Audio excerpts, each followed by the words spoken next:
Assalamualaikum warahmatullahi wabarakatuh. Bertemu lagi di channel Aryadin. Kali ini saya akan membagikan pembahasan kuis kompetensi teknis guru SD Part 12. Bagi Anda yang baru mampir di channel kami, jangan lupa untuk subscribe dan tekan loncengnya untuk mengetahui update-update soal P3K Guru yang terbaru.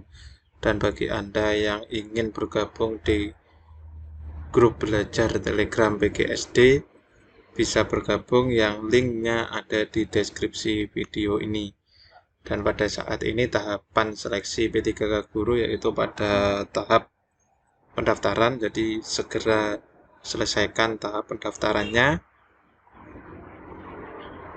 supaya lebih tenang dan disiapkan untuk belajar. Karena sampai saat ini PG atau passing grade P3K Guru belum keluar, tidak ada salahnya kita mempersiapkan diri dengan terus belajar.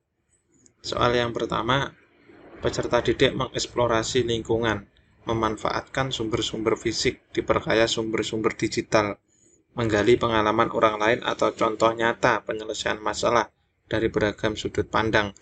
Peserta didik terlatih untuk menghasilkan gagasan baru, kreatif, berpikir tingkat tinggi, kritis, berlatih komunikasi, berbagi, lebih terbuka, bersosialisasi. Pernyataan tersebut merupakan langkah-langkah pembelajaran. Jawabannya adalah berbasis masalah.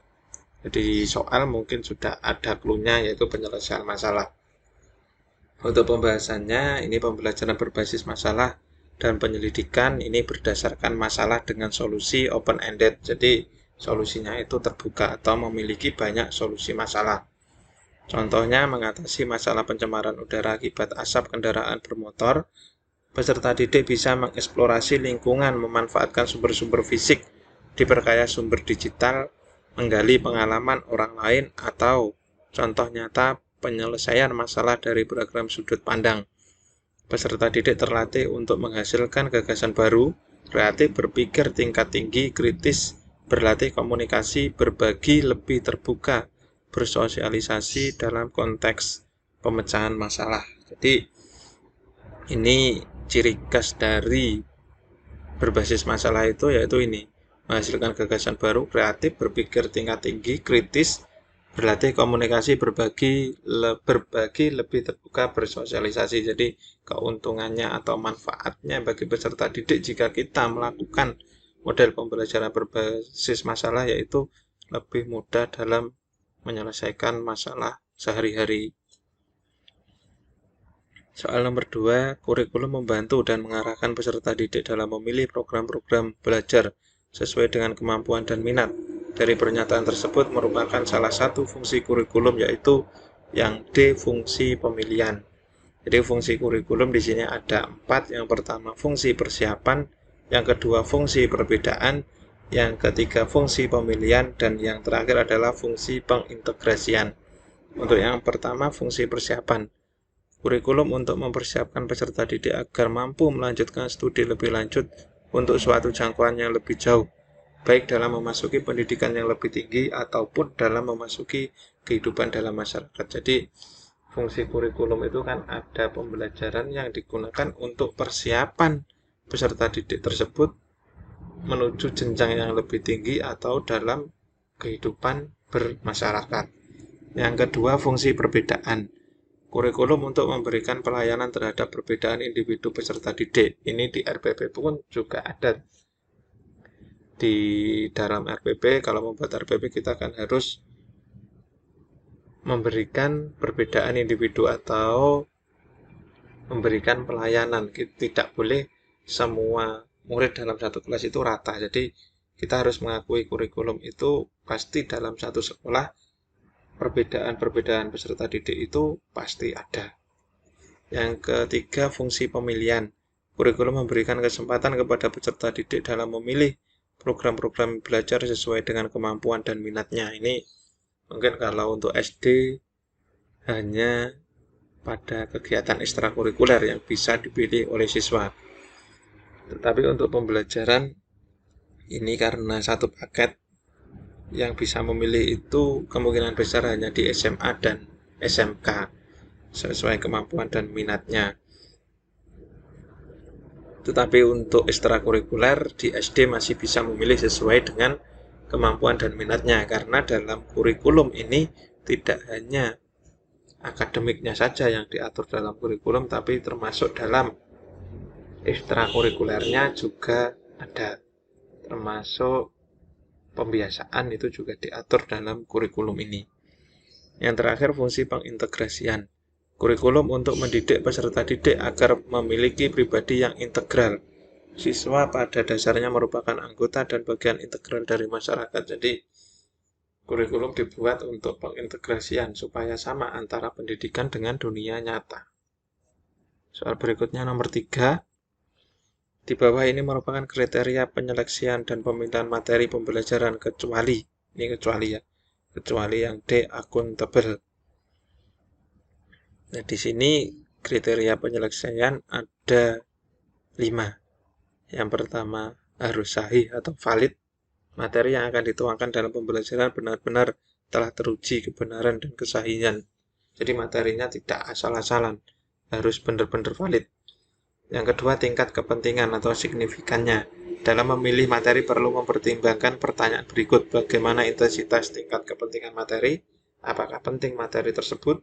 Di mana letak kepentingan materi tersebut, mengapa penting. Ini kalau pada kurikulum darurat saat ini lebih ke KI, KD yang esensial. Jadi kan ada kurikulum darurat itu kan tidak semua KI, KD-nya atau tidak semua KD itu diajarkan, tetapi hanya yang esensial, yang memang benar-benar tingkat kepentingannya itu memang signifikan. Jadi ada kepentingannya.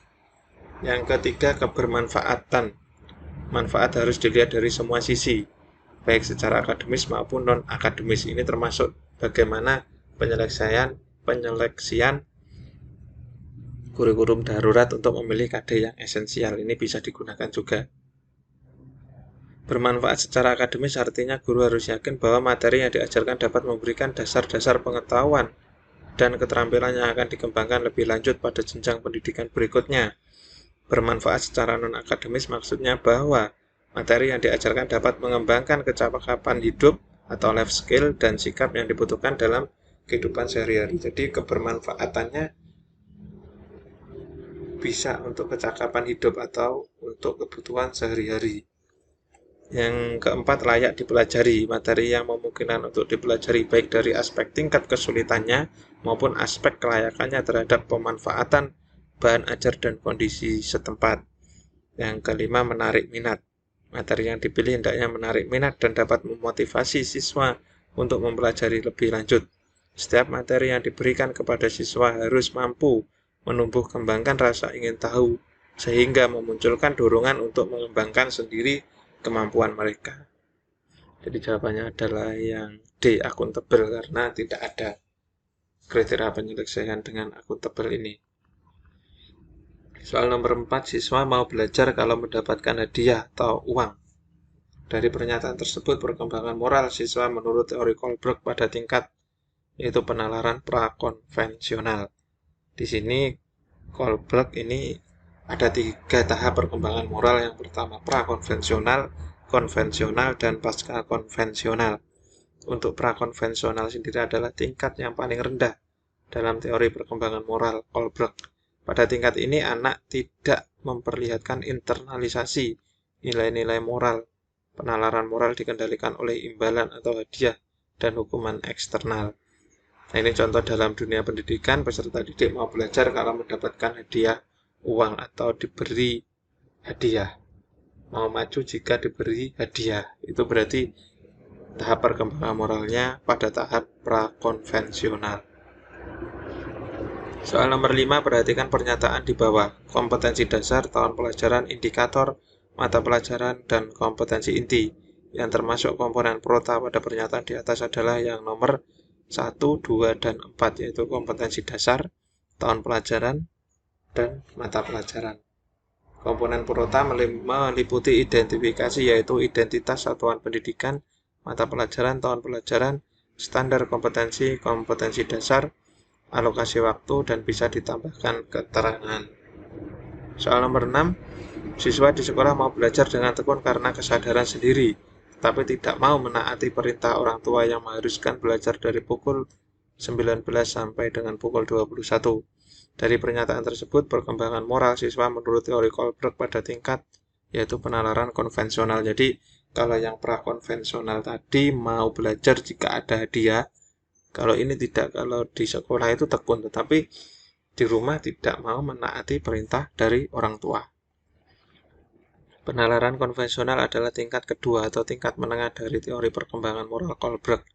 Seorang menaati standar internal tertentu, tetapi mereka tidak mentaati standar orang lain, seperti orang tua atau masyarakat. Jadi, karena di sekolah yang mengajar guru itu akan tekun untuk belajar, tapi di rumah kalau disuruh atau mentaati standar yang diberikan orang tua, mereka tidak mau. Berarti penalaran perkembangan moralnya masih pada tahap konvensional. Soal nomor 7, siswa dengan penuh kesadaran menaati tata tertib sekolah baik diawasi atau tidak, ada sanksi atau tidak. Dari pernyataan tersebut, perkembangan moral siswa menurut teori Kohlberg pada tingkat penalaran pasca konvensional. Jadi ini sudah masuk atau sudah sadar diri, walaupun disuruh atau tidak, diawasi atau tidak, sudah mempunyai kesadaran sendiri. Nah, ini merupakan tingkat tertinggi dari teori perkembangan moral Kohlberg tadi. Pada tingkat ini, moralitas benar-benar diinternalisasikan dan tidak didasarkan pada standar-standar orang lain. Seorang mengenal tindakan moral alternatif, menjajaki pilihan-pilihan, dan kemudian memutuskan berdasarkan suatu kode moral pribadi. Jadi, sudah menjadi kesadaran dari diri sendiri. Soal nomor 8, Pak Tony membuat soal dengan KD 3.4 mengidentifikasi berbagai bentuk keberagaman suku bangsa, sosial, dan budaya di Indonesia yang terikat persatuan dan kesatuan. Soal yang dibuat Pak Tony adalah bagaimana sikapmu jika melihat temanmu yang beda suku sedang membutuhkan bantuan.